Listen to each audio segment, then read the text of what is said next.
ইউতরাকা সুদা।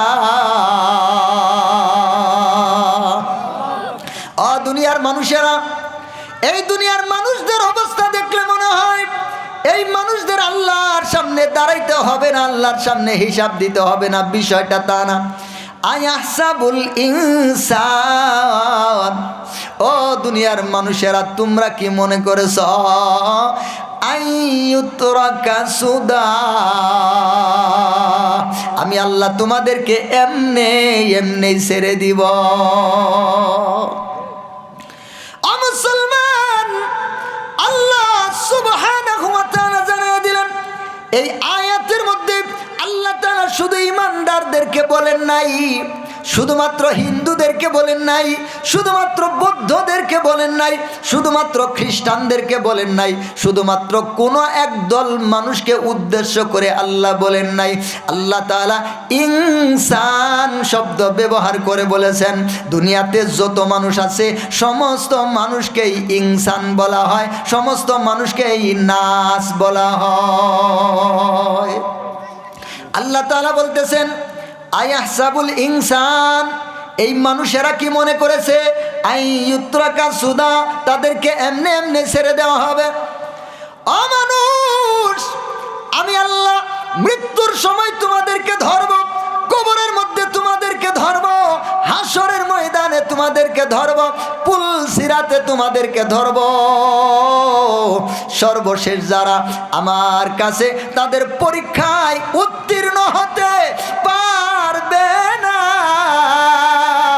আমি আল্লাহ তাদেরকে সোজা করার জন্য, তাদেরকে আসল বুঝ দেখানোর জন্য আগুনের জাহান্নাম বানাইছি। বলেন সুবহানাল্লাহ।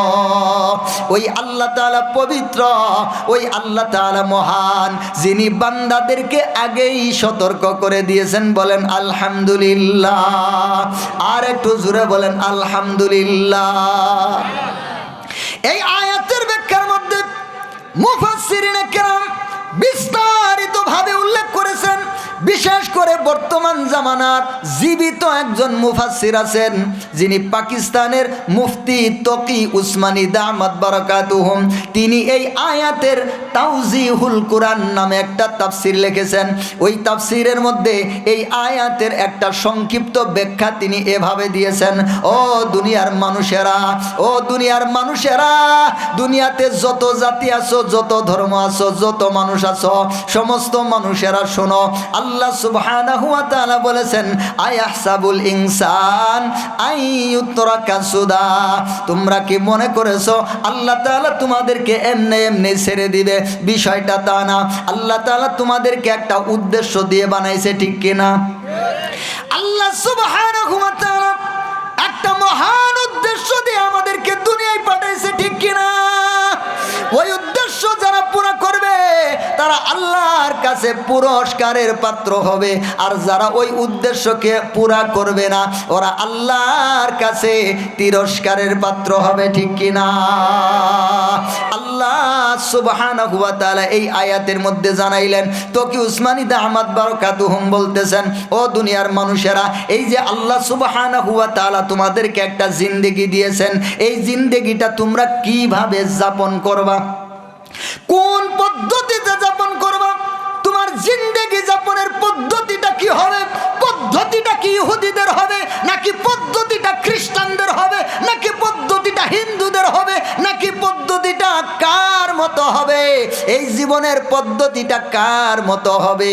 আল্লাহ সুবহানাহু ওয়া তাআলা এই কথাটা এখানে আসলে মূলত এই কথাটা জানাইছেন যে তোমরা যদি আমি আল্লাহর দেওয়া পদ্ধতি অনুযায়ী জীবন যাপন না করো, তাহলে আমি তোমাদেরকে এমনি এমনি ছাড়ব না। মুসলমান ভাইরা আমার, আল্লাহ সুবহানাহু ওয়া তাআলা আমাদেরকে কমপ্লিট কোড অফ লাইফ হিসাবে একটা জীবন ধারণের পদ্ধতি দিয়েছেন কি দেন নাই? আর একটু জোরে বলেন, আরে কথা কয় না কেন? বলেন তো, আল্লাহ তাআলা আমাদের জীবন ধারণের যে পদ্ধতিটা দিয়েছেন ওই পদ্ধতির গাইড বুকটার নাম কি? আল কোরআন। আর একটু জোরে বলেন, আর একটু জোরে বলেন। কোরআনের নাম বলতে লজ্জা লাগে নাকি? তো আর একটু জোরে বলেন, ওই গ্রন্থের নাম কি? আল কোরআন।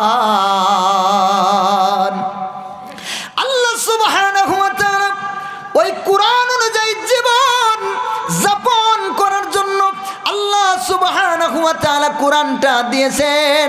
আর কোরআনের মধ্যে আল্লাহ তাআলা প্রত্যেকটা জিনিসের মৌলিক বিষয়কে বলে দিয়েছেন। যদি কোরআনের মধ্যে আল্লাহ তাআলা সব কিছু সবিস্তারে দিতেন তাহলে এই কোরআনটা আর আমাদের হিফজ করা সম্ভব হইতো না। এই যে আজকে 4 জন কোরআনের হাফেজ হয়ে গেল, এরা কোরআনটা হিফজ করতে পারতো না। এই কোরআনটাকে শুধুমাত্র জাদুঘরে রাখা লাগতো আর ট্রাক দিয়ে নিয়ে যাওয়া লাগতো, ঠিক কিনা? এই জন্য আল্লাহ আহকামুল হাকিমিন রব্বুল আলামিন আল্লাহ সুবহানাহু ওয়া তাআলা কোরআনের মধ্যে ইসলামের সমস্ত বিষয়গুলোকে সংক্ষেপে বর্ণনা করে দিয়েছেন। বলেন সুবহানাল্লাহ। আর এই কোরআন সংক্ষিপ্ত হওয়ার কারণে মানুষকে যদি আসমান থেকে শুধুমাত্র কোরআনটা নাজিল করে দেওয়া হতো, এই মানুষের আল্লাহর কোরআন বুঝতে অক্ষম হয়ে যাইতো আর এই কোরআনের উপর আমল করতে পারতো না। এই জন্য আল্লাহ সুবহানাহু ওয়া তাআলা তার মুহাব্বতের মানুষের মাধ্যমে দীর্ঘ 23 বছর সময় নিয়ে বিভিন্ন ঘটনার পরিপ্রেক্ষিতে আল্লাহ তাআলা আয়াত নাজিল করে করে করে করে আল্লাহ তাআলা মানুষকে কোরআন শিখাইছেন, কোরআনের বুঝদান করেছেন। বলেন সুবহানাল্লাহ। আল্লাহর কোরআনের আমাদের কলিজার টুকরা নবী যে ব্যাখ্যাগুলা করেছেন এগুলাই হচ্ছে আমাদের কাছে হাদিস। মুসলমান ভাইরা আমার, আল্লাহ তাআলা বললেন এই যে তোমরা আমার নিয়ামত খাইতেছো, আমার নিয়ামতের মধ্যে ডুবে আছো, ওই যে আগুন পানি বাতাস যা কিছু দরকার, যার যত বেশি দরকার আমি আল্লাহ তোমাদের সব কিছু ঠিক মতো দিয়েছেন কিনা? ওই আল্লাহ তাআলা বলতেছেন খাবি আমার, চলবি শয়তানের পথে, খাবি আমারটা আর বন্ধুত্ব করবি শয়তানের সাথে। এরকম যদি করস তাহলে মনে রাখিস ও মুসলমান, আমাদের সমাজের মধ্যে এমনও কিছু নাফরমান আছে মসজিদের আশেপাশে বসে থাকে, মসজিদের আশেপাশে কাজ করে, মসজিদের আশেপাশে খুশ গল্প করে। যখন মসজিদের মধ্যে আজান হয় তখন তারা শয়তান যেমন বায়ু ছাড়তে ছাড়তে মসজিদ থেকে দূরে চলে যায়, আমাদের সমাজের একদল নাফরমান ওরাও মসজিদ থেকে দূরে চলে যায়। আছে না নাই? সারা বছর ঠিকঠাক মতো খায়, কোনো সমস্যা নাই, রমজান মাস আসলে শুধু গ্যাস্ট্রিক বাসান দেয়। কথা কয় না? আরেকটু জোরে বলেন। এই রকম নাফরমান আছে না নাই? সারা বছর সব কিছু খায়, কোনো সমস্যা নাই, রমজান মাস আসলেই দেখবেন দুপুরবেলা চুপি চুপি বিড়ি টানতেছে। এই বিড়ি হচ্ছে গ্যাস্ট্রিকের দাদা। বিড়ি কি? গ্যাস্ট্রিকের দাদা। এর থেকেই গ্যাস্ট্রিক পয়দা হয়েছে ও বাপ। কথা মনে হয় বুঝে নাই। এরপর জর্দা মর্দা খায়ে জিন্দেগিটা ধ্বংস করে ফেলেছে, ভিতরের পাকস্থলীটাকে নষ্ট করে ফেলেছে, ফুসফুসটাকে পুড়িয়ে ফেলেছে। এবার এই অধমের ঘরের অধম রমজান মাস আসলেই দুপুরের দিকে তার পেটের মধ্যে ওই গ্যাস্ট্রিক ভাসান দিয়ে দেয়, তখন আর রোজাও রাখতে পারে না। আছে না নাই? মুসলমান, এই সমাজের মধ্যে এমন কিছু মানুষ, আপনি যদি তাকে জিজ্ঞাসা করেন তুই কয় বেলা খানা খাস, ও জবাব দিবে 3 বেলা করে খাই, মাঝে মাঝে আর একটু বেশিও খাই। আছে না নাই? 3 বেলা করে এমনি খাই, মাঝে মাঝে আর একটু বেশি করে খাই। ওরা যদি জিজ্ঞাসা করেন কতদিন আগে তুই খানার আগে বিসমিল্লাহ কইছিলি আর খানার পরে আলহামদুলিল্লাহ কইছিলি, 5 মিনিট মাথা চুলকাইতে চুলকাইতে বলবো মনে পড়ে না। এরকম নাফরমান আছে না নাই? একটা দুইটা আছে না? অনেক আছে, অনেক আছে। খাইলো কাটটা? আর একটু জোরে বলেন। হ্যাঁ, আল্লাহর নাম জোরে বলেন না কেন? আর একটু জোরে বলেন। খাইলো কার? খাইলো আল্লাহ। কিন্তু ওই আল্লাহর নাম নিয়ে খানাটা শুরু করতে পারলো না। খাইলো আল্লাহ, কিন্তু ওই আল্লাহর নাম নিয়ে শুকরিয়া আদায় করতে পারলো না। এরকম নাফরমান বর্তমান সমাজের মধ্যে 1-2 না, অনেক নাফরমান আছে। কথা বলেন ঠিক কিনা?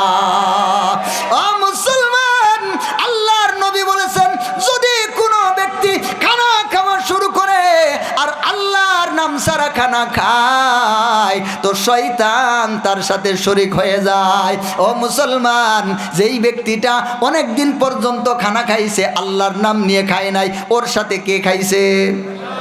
আর একটু জোরে বলেন।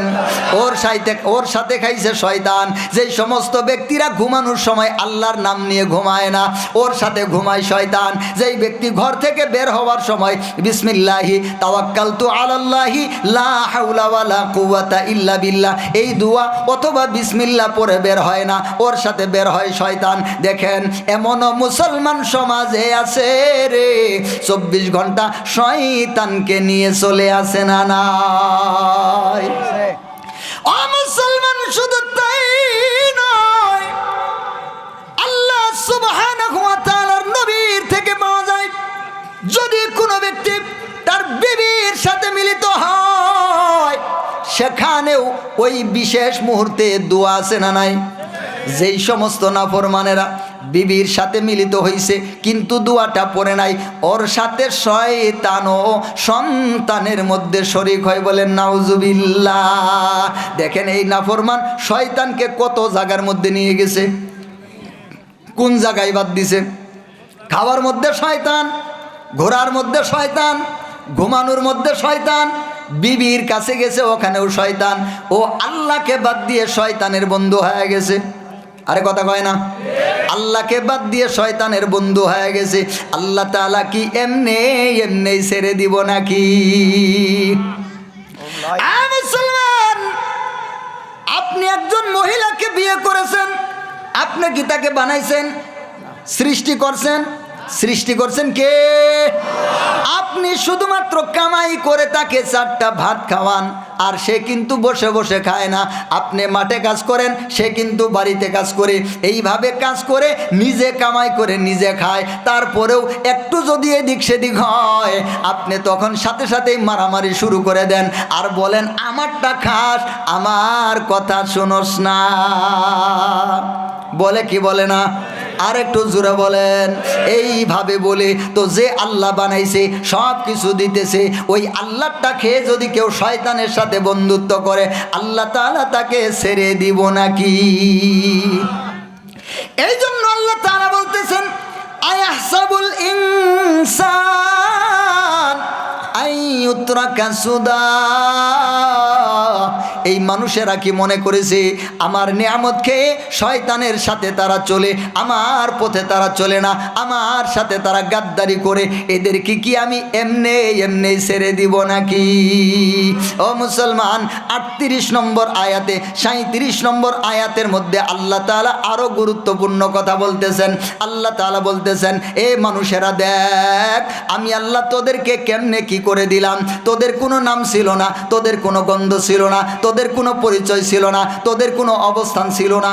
আমি আল্লাহ তোরে আস্তে আস্তে বানাইলাম, সৃষ্টি করলাম, এরপরেও কি তুই আমার পথে আসবি না? আল্লাহ তাআলা বললেন আলাম ইয়াকুনু তাফাতাম মিন মানি ইউমনা।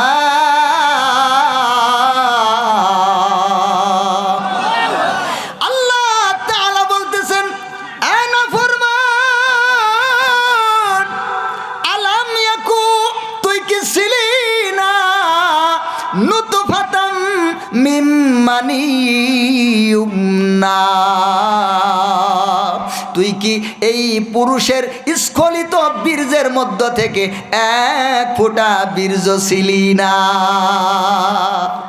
ও মুসলমান, অনেক সময় হয়তো আপনি এক সময় একজন মানুষকে খুব সাহায্য করেছেন, খুব সহযোগিতা করেছেন, অনেক বিপদ আপদে আপনি তাকে হেফাজত করেছেন, আপনি সহযোগিতা করেছেন। এমন একদিন ওই ব্যক্তি আপনার বিপরীতে দাঁড়ায় গেছে, আপনার জানের শত্রু হয়ে গেছে, আপনার সাথে আপনার শত্রুর সাথে হাত মিলাইছে। তাহলে আপনি কিন্তু তাকে একটু বোঝানোর জন্য, একটু মনে করিয়ে দেওয়ার জন্য তাকে বলবেন, অমুক রে, আজকে তুই আমার শত্রুর মধ্যে চলে গেলি, অথচ আমি তোকে অমুক অমুক সময় আমি কিন্তু তোকে সাহায্য সহযোগিতা করেছিলাম, একটু মনে কর, নাফরমানি করিস না। এরকম বলা হবে কি হবে না? তো আল্লাহ সুবহানাহু ওয়া তাআলা চাইতেছেন এই বান্দা যেন শয়তানের পথে না যায়, এই বান্দা যেন জাহান্নামের পথে না যায়।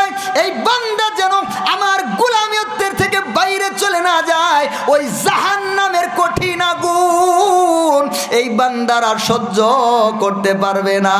জাহান্নামের কঠিন আগুন এই বান্দারা সহ্য করতে পারবে না। গুর্জ নিয়ে দাঁড়ায় আছে ফেরেশতা, ওই ফেরেশতার গুর্জের বাড়ি এই বান্দারা সহ্য করতে পারবো না। এই জন্য আল্লাহ সুবহানাহু ওয়া তাআলা মানুষদেরকে মনে করায় দিতেছেন, ও মানুষ, আলাম ইয়াকুনু তুফাতাম মিন মানি ইউমনা। এই মানুষ দেখ দেখ তোর অবস্থা কি ছিল, তুই কি ছিলি। আমি আল্লাহ তোরে পুরুষের স্খলিত বীর্য থেকে, এক ফোঁটা বীর্য থেকে আমি তোরে বানাইছি। এই কথাটা আল্লাহ সুবহানাহু ওয়া তাআলা সূরা মুমিনুনের মধ্যে আরো বিস্তারিত সুন্দর করে বলেছেন, ওয়ালাকাদ খালাকনাল ইনসানা মিন সুলালাতিন মিন তিন। আল্লাহ সুবহানাহু ওয়া তাআলা বলতেছেন, এ মানুষ, নাফরমানি করিস না, শয়তানের পথে চলিস না। চিন্তা করে দেখ আমি আল্লাহ তোদেরকে কোথা থেকে কোথায় নিয়ে আসলাম। আমি আল্লাহ তোদেরকে দুনিয়ার বিভিন্ন কিছুর নির্যাস থেকে আমি আল্লাহ তোদের বানাইছি। এখানে বানানোর সিস্টেম হচ্ছে দুইটা, এক নম্বর আদম আলাইহিস সালাম, আর দ্বিতীয় হচ্ছে আমরা। আদম আলাইহিস সালামকে আল্লাহ সুবহানাহু ওয়া তাআলা দুনিয়ার সমস্ত মাটি, সাদা মাটি, কালো মাটি, লাল মাটি, নরম মাটি, শক্ত মাটি, সমস্ত মাটির নির্যাস থেকে আল্লাহ আদমকে বানাইছে। বলেন সুবহানাল্লাহ, আরো জোরে বলেন সুবহানাল্লাহ। আবার আল্লাহ তাআলা আমাদেরকে কেমনে বানাইছে ও মুসলমান, চিন্তা করে দেখেন।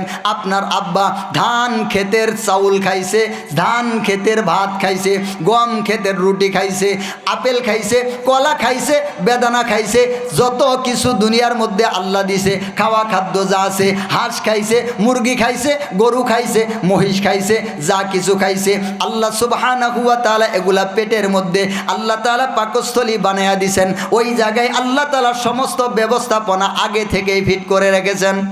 কে রেখেছেন? আবার বলেন, আর একটু জোরে।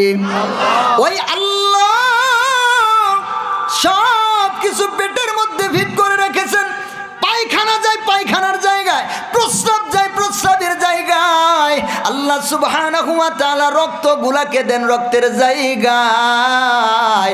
ওখান থেকে আল্লাহ সুবহানাহু ওয়া তাআলা মানুষের বীর্য ওই খাদ্য থেকেই বানায় দেন। বলেন সুবহানাল্লাহ। ও মুসলমান, তোমরা জানো না, এই জন্যই আল্লাহ কোরআনের মধ্যে বলেছেন, ও জ্ঞানীরা একটু চিন্তা করো, ও চোখওয়ালারা একটু দেখো, ও বুদ্ধিমানেরা একটু খেয়াল করো, নাফরমানি করিও না। আমি যে জাহান্নাম বানাইছি, ওই জাহান্নামের আগুন সহ্য করতে পারবা না। ও মুসলমান, পারা সম্ভব নাকি? আমি যে জাহান্নাম বানাইছি, ওই জাহান্নাম সহ্য করতে পারবি না। পুলসিরাতে তোরা দাঁড়াইতে পারবি না। 30,000 বছরের রাস্তা আমি আল্লাহ বানায়া রাখছি, ওখানে তোরা পার হইতে পারবি না। এই জন্য সময় থাকতেই তোরা সতর্ক হয়ে যা। আল্লাহ তাআলা এই বিষয়টা জানানোর জন্য কোরআনের মধ্যে মানুষকে বারবার চিন্তা করার কথা বলেছেন, গবেষণা করার কথা বলেছেন। আল্লাহ তাআলা বারবার করে মানুষদেরকে তাদের মূল নিয়ে, তাদের আসল নিয়ে চিন্তা করার কথা বলেছেন।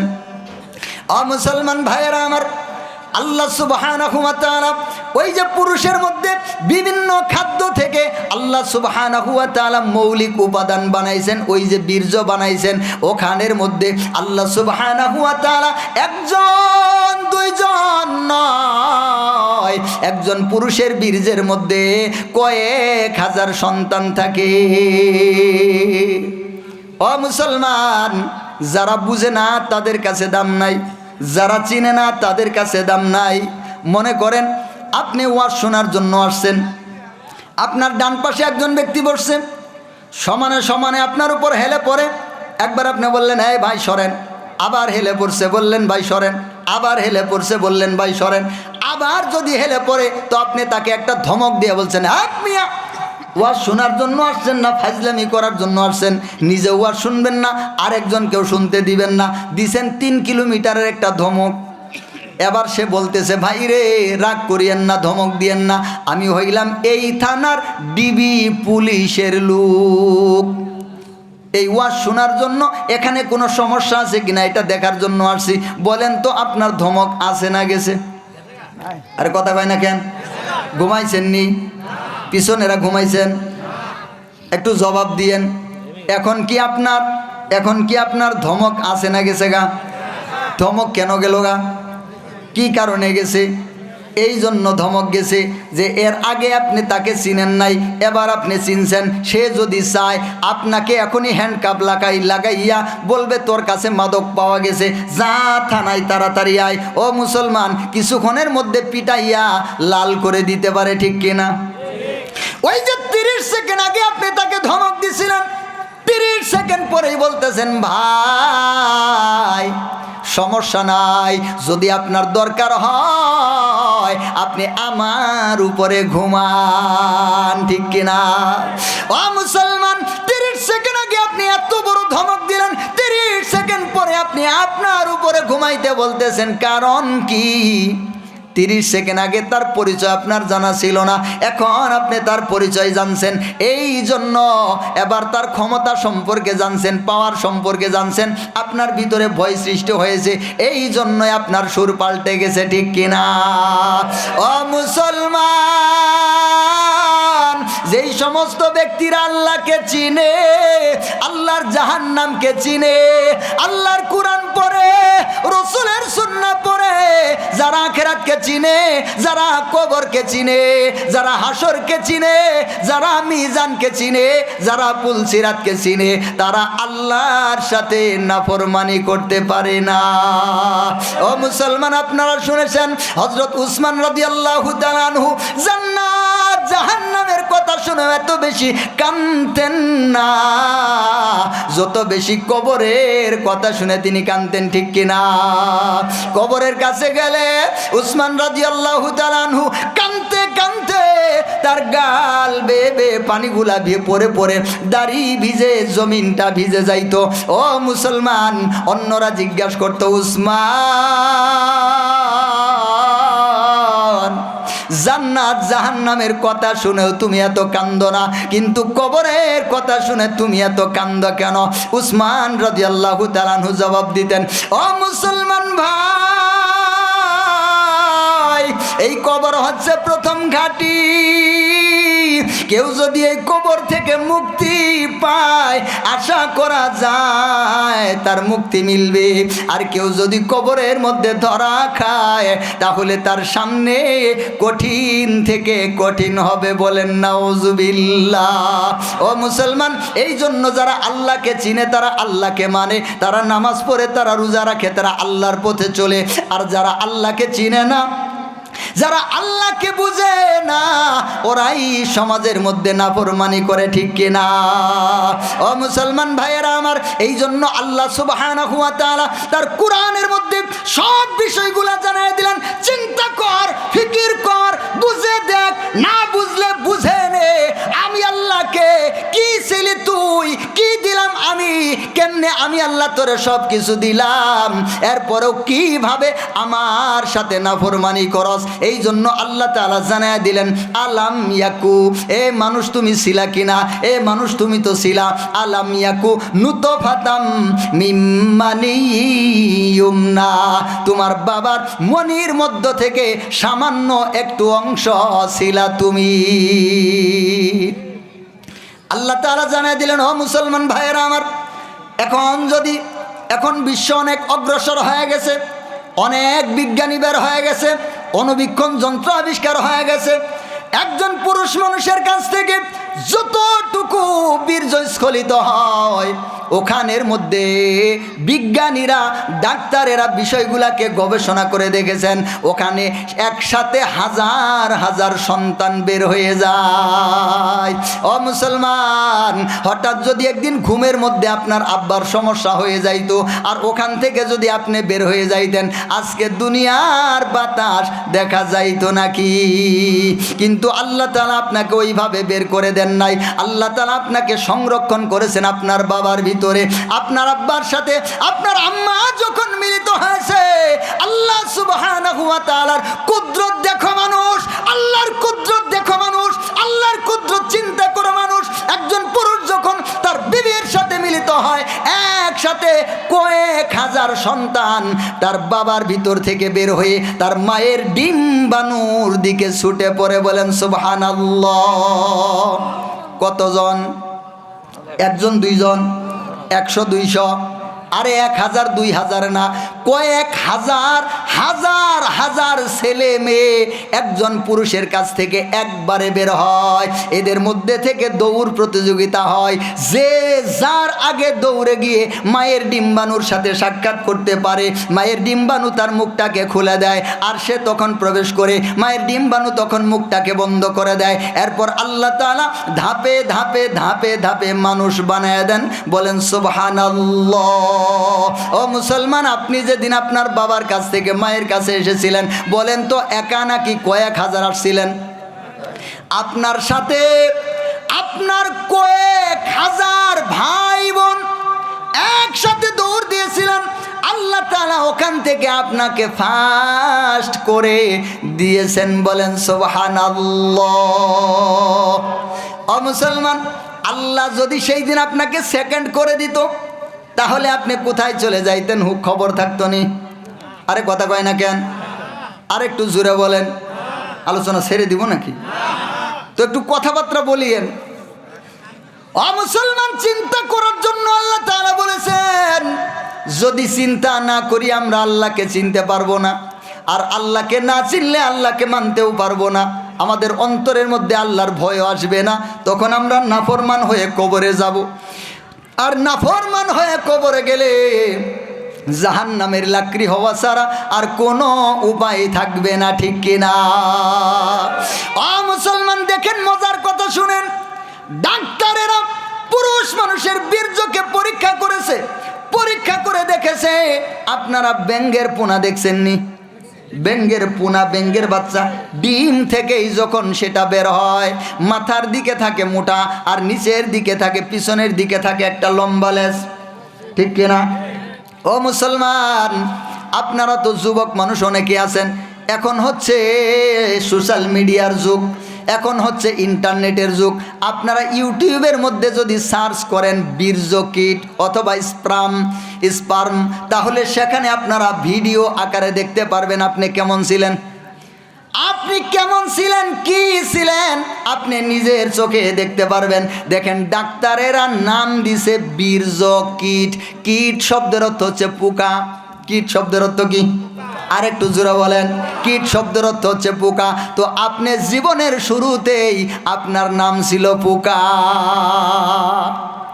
ও মুসলমান, আল্লাহ তাআলা ওই পোকা থেকে আপনাকে পরিপূর্ণ মানুষ বানায়া দুনিয়ার মধ্যে আজকে সব কিছু দিছে।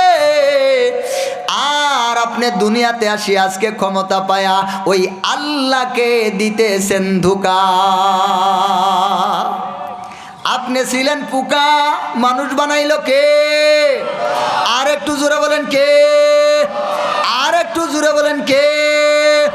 আল্লাহ তাআলা পোকা থেকে আপনাকে মানুষ বানাইছে, আর আপনি মানুষ হইয়া ওই আল্লাহকেই ধোঁকা দিতেছেন, ঠিক কিনা? ও মুসলমান, ওই জায়গার মধ্যে আল্লাহ তাআলা আপনাকে ফার্স্ট করে দিয়েছেন। এরপর আপনি মায়ের কাছে আসছেন, আল্লাহ তাআলা এই কথাটা বলতেছেন, আলাম ইয়াকু নুতফাতাম মিম মানিয়ুমনা। ও মানুষ, তোমরা কি বাবার ওই স্খলিত বীর্যের মধ্যে থেকে সামান্য একটা বীর্য কিট ছিল না? ও মানুষ, সুম্মা কানা আলাকাতান ফাখালাকা ফাসাওয়া।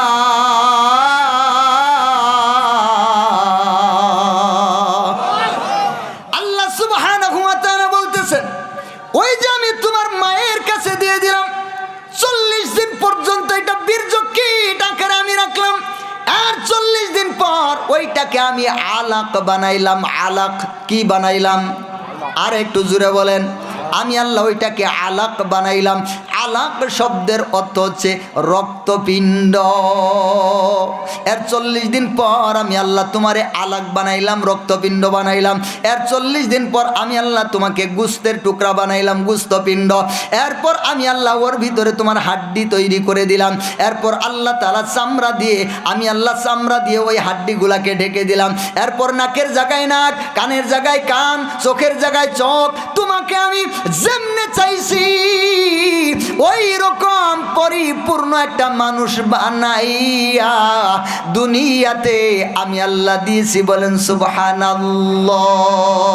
আল্লাহ তাআলা বলতেছেন, ও দুনিয়ার মানুষেরা, সুম্মা কানা আলাকাতা ফাখালাকা ফাসাওয়া।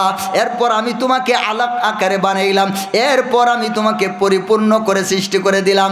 ফাজাআলা মিনহুজ যাওজাইনি যাকারা ওয়াল উনসা। এবার আল্লাহ তাআলা বলতেছেন, মানুষ শুধুমাত্র যদি তোমাকে পুরুষ বানাইতাম, পুরুষ দিয়া দুনিয়াটা ভরে যেত। দুনিয়াতে যদি মহিলা না বানাইতাম তাহলে তোমরা কোনো সুখ শান্তি পেতে না।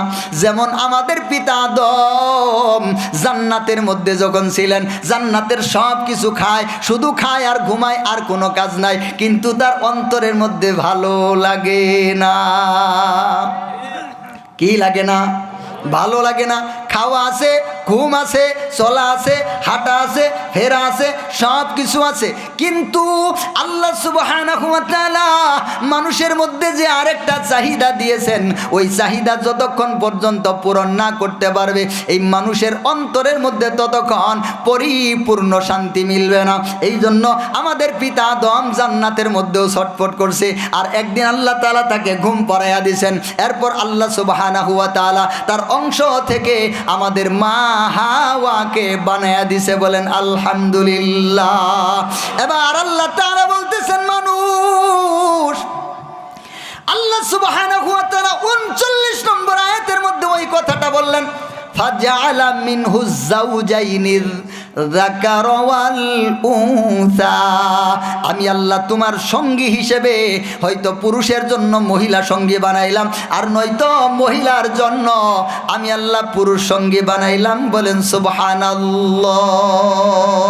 ও মুসলমান ভাইয়েরা আমার, কে বানাইলো? আল্লাহ তাআলা কোনো কিছুর অভাব রাখলেন? কথা কয় না কেন? কোনো কিছুর অভাব রাখলেন? আল্লাহ তাআলা কোনো কিছুর অভাব রাখলেন না। আল্লাহ তাআলা সব কিছু আপনাকে দিলেন। ও মুসলমান, মুখ দিয়ে মায়ের পেটের মধ্যে খাওয়া যায় না, আল্লাহ তাআলা নাভির মাধ্যমে খাওয়ার ব্যবস্থা করলেন। আর দুনিয়াতে এসে নাভির ওই লাইনটা কেটে দেওয়া হয়, এবার মুখ দিয়ে খাওয়ার ব্যবস্থা নাই। আল্লাহ তাআলা মায়ের স্তনের মধ্যে দুধের ব্যবস্থা করলেন। মায়ের পেটে বসে তো দোয়া করছিলেন? কথা হয় না কেন? দেখি কে কে দোয়া করছেন, হাত জাগান। আরে কেউ তো করে নাই, কিন্তু দুধটার ব্যবস্থা কে করে দিছে? আরো জোরে বলেন। ওই দুধের ব্যবস্থা আল্লাহ তাআলা করে দিয়েছেন। এরপর শরীরটা বড় হয়ে গেছে, এই দুধ খেয়ে তখন আর কাজ হয় না, শরীরটা বড় হয়ে গেছে, তখন ভাত খাইতে হয়, মুরগি খাইতে হয়, মাছ খাইতে হয়, ডিম খাইতে হয়, ফলমূল খাইতে হয়। এই সুন্দর সুন্দর মুক্তার দানার মতো দাঁতগুলাকে কে গজিয়ে দিছেন? আল্লাহ তাআলা গজিয়ে দিছেন। এই দুধ খাওয়া অবস্থায় আল্লাহর কাছে তো দোয়া করছিলেন, আল্লাহ দাঁত দাও, দাঁত দাও, দাঁত দাও। কথা কয় না কেন? দোয়া করছিলেন নি? আল্লাহ তাআলা একা একা দিয়েছেন, একা একা দিয়েছেন, সব কিছু দিয়েছেন, তো দিলেন কে? চললেন কার পথে? শয়তানের পথে। মুসলমানের আওয়াজ এবার কমে গেছে। খাও একজনেরটা, আর প্রশংসা করো আরেকজনের। খাও একজনেরটা, প্রশংসা আরেকজনের। দিলেন কে? চলে কার পথে? এই জন্য আল্লাহ তাআলা বলতেছেন, আয়াহসাবুল ইনসান, ও মানুষ মনে কি করেছ আমি আল্লাহ এমনি এমনি ছেড়ে দিব? বিষয়টা তা না, আমি আল্লাহ হিসাবের ব্যবস্থা করে রেখেছি। তিরমিজির মধ্যে হাদিস এসেছে, আল্লাহর নবী মুহাম্মদুর রাসূলুল্লাহ উম্মতের দরদি নবী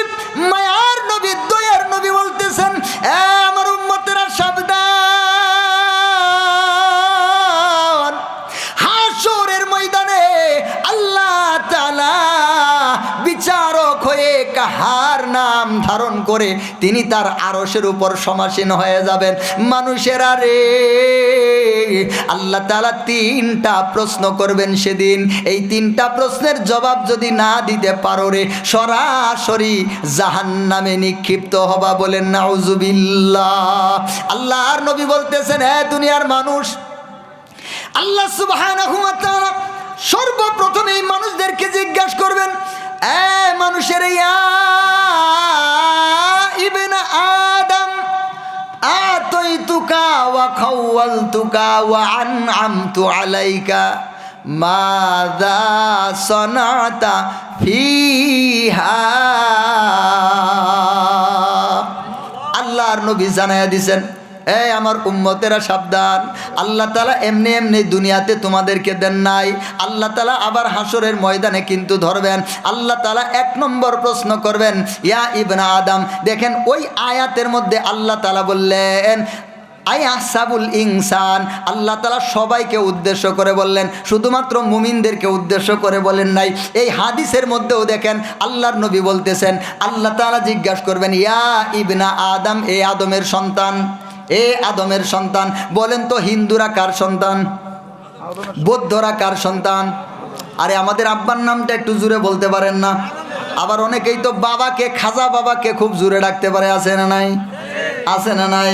খাজা বাবাকে নিয়ে খুব পাগল আছে, খাজা বাবাকে খুব জোরে ডাকতে পারে, কিন্তু আদমকে আব্বা ডাকতে আবার শরম কিসের? উনি আমাদের আব্বা নয় কি? ও মুসলমান, হিন্দুরা কার সন্তান? বৌদ্ধরা কার সন্তান? খ্রিস্টানেরা কার সন্তান? আর আমরা তো অবশ্যই মানি আমাদের পিতাকে, হযরত আদম আলাইহিস সালাম। হযরত আদম আলাইহিস সালামের নাম নিয়ে বলা হবে, ইয়া ইবনা আদম, ও আদমের বেটা, ও আদমের সন্তান। আতাইতুকা, তোর যা যা দরকার ছিল দিয়েছেন কে? আর একটু জোরে বলেন। দুনিয়ার সব কিছু থেকে একত্রিত করে বীর্য আকারে বানাইলেন কে? মায়ের ডিম্বাণুর মধ্যে দিলেন কে? ওখান থেকে আস্তে আস্তে সৃষ্টি করিয়া দুনিয়াতে আনলেন কে? এরপর শক্তি দিলেন কে? মায়ের পাশে যখন ঘুমাইছ গভীর রাত, হঠাৎ যদি মায়ের একটা হাত তোমার নাকের উপরে পড়ে যায় তোরে বান্দা, সেই দিন তোমার জীবনের বায়ু নিবে, তোমার জীবনের আয়ুর বাতি নিবে যাইতো, ঠিক কিনা? যদি তোমার মায়ের একটা হাত তোমার পেটের উপরে পড়ে যাইতো রে বান্দা, সেই দিন তোমার জীবনের শেষ দিন হয়ে যাইতো, ঠিক কিনা? হেফাজত করছেন কি? ও মুসলমান, আল্লাহ সুবহানাহু ওয়া তাআলা মায়ের পেট থেকে ফেরেশতার মাধ্যমে হেফাজত করিয়া করিয়া দুনিয়াতে আনেন। আরে আলোচনা কি ছেড়ে দিব নাকি? তো 2-1 উঠাউঠি করে একর কারণ কি? যদি উঠাউঠি করেন তাহলে আলোচনা ছেড়ে দিব। এই বিষয়গুলা দরকারি কিনা, গুরুত্বপূর্ণ কিনা? যদি আল্লাহকে কেউ না চিনে সে আল্লাহকে মানতে পারবে না। আল্লাহ সুবহানাহু ওয়া তাআলার নবী জানায় দিলেন, সর্বপ্রথম আল্লাহ তাআলা এই জিজ্ঞাসা করবেন, হে বনি আদম, হে আদমের সন্তান, টাকা পয়সা ধন দৌলত যা কিছু দেওয়া দরকার দিলেন কে? আর একটু জোরে বলেন, কে দিয়েছেন? আল্লাহ। আতাইতুকা, তোমার যা যা দরকার দিলাম আমি। ওয়া খাওয়ালতুকা, ধন সম্পদ দিলাম আমি।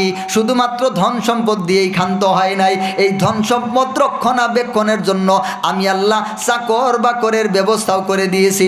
দুনিয়ার সব মানুষ যদি সমান পরিমাণ ধনী হইতো তাহলে আপনার গায়ের পোশাকটা কে বানাইতো? ঠিক কিনা? এটা বানানোর ব্যবস্থা করার জন্য আল্লাহ তাআলা দুনিয়াতে মানুষকে ধনী গরিব করে বানাইছেন। আবার আল্লাহ তাআলা এই 2 দলের মধ্যে গরিব যারা দুনিয়ার মধ্যে তাদের হিসাবটা কমায় নেবেন, আর যার যত টাকা বেশি আছে তার হিসাবটা তত বেশি হবে। আল্লাহর নবী বললেন, ইয়া ইবনে আদম আতাইতুকা ওয়া খাওয়ালতুকা ওয়া আনআমতু আলাইকা, যা যা নিয়ামতের দরকার সব নিয়ামত তোমারে দিলাম।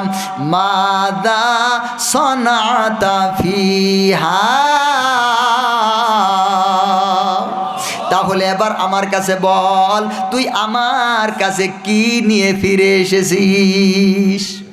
ও মুসলমান, দেখেন এই আয়াতের সাথে হাদিসের কথাটা মিলল কিনা? আল্লাহ তাআলা বললেন, এবার আমার কাছে জবাব দে, আমার কাছে কি নিয়ে আসলি?